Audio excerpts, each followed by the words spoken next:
Hi guys, welcome back to another off-the-record song tutorial. Today, in honor of the great Tina Turner who passed away recently, I want to take a look at her biggest hit, What's Love Got to Do With It? Let's see what we can learn from this. Alright, let's look at the chord progression first. The song starts in the key of G sharp minor. The intro and verse oscillate back and forth between two chords. This one,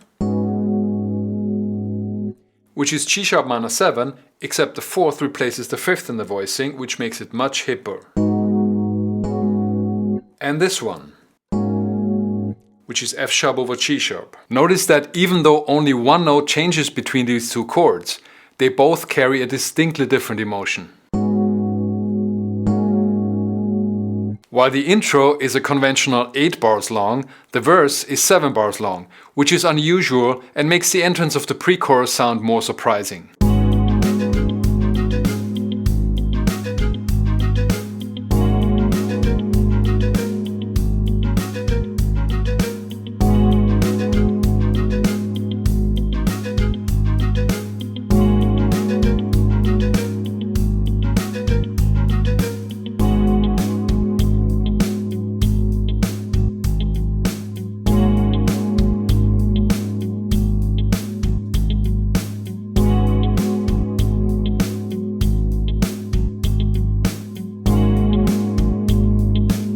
The pre-chorus starts with a push chord progression of flat 6, which is E, to flat 7, which is F sharp. This happens twice, followed by a full bar of E and a full bar of F sharp.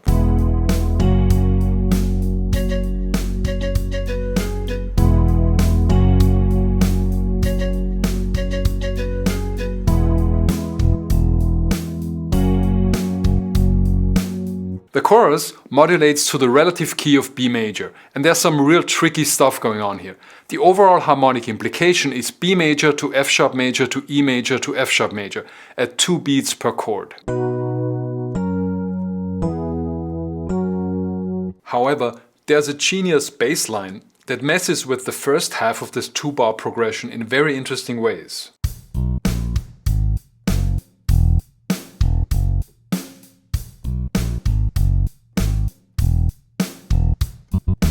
Here's the keyboard part of the same section. Notice that the rhythm and the top note of the first two chords mimic the vocal melody, and that the keyboard leaves out every other F sharp chord.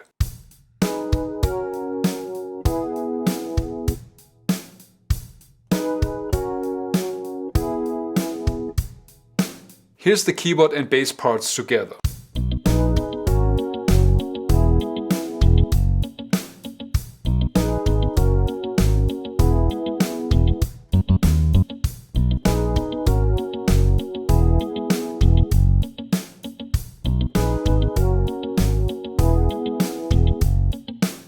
After this 8-bar chorus, we go back and repeat the whole verse, pre-chorus, chorus section. After the second chorus, the song modulates up a whole step to the key of D flat major and goes into a synth solo, which uses the chord progression and bass line of the chorus. Instead of 8 bars like the chorus, however, the solo is 7.5 bars long. Another one of those structural curveballs that keep things surprising and therefore interesting. The keyboard also plays every chord in this section, unlike in the chorus.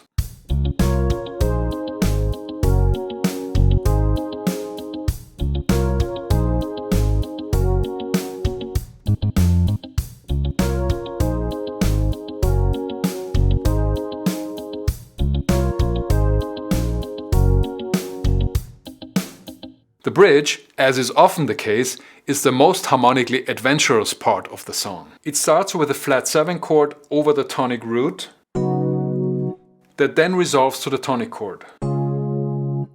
Notice that this is the same move as in the verse, except in the other direction and in a major key.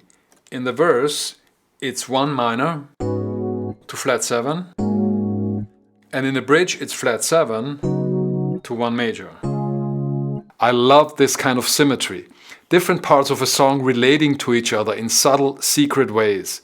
It's awesome. That 2-bar phrase then repeats with a little melody at the top, which once again mimics the vocal melody, and a short plagal move on the D flat chord.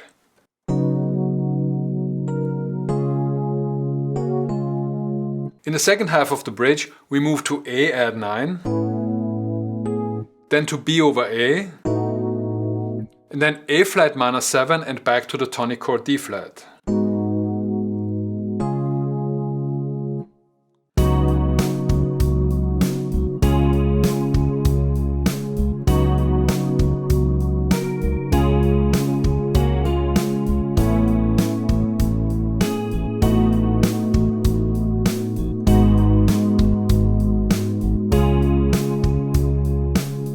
After the bridge, we go back to the D-flat chorus, and that's it. Before we wrap up, I wanted to point out a few important signature parts that really make this production stand out.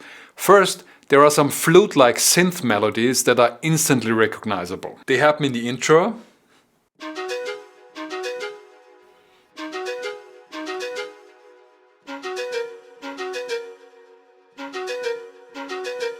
and in the pre-chorus.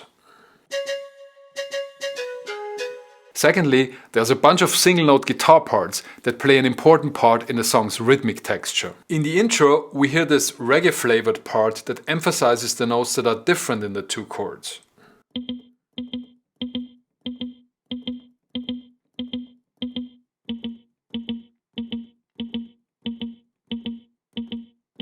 Then there's this part in the verse.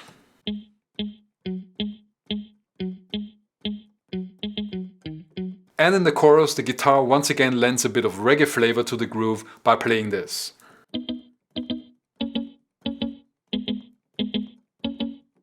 And that's it for today. If you got some value from the video, consider subscribing to the channel, and I'll see you in the next one. Bye!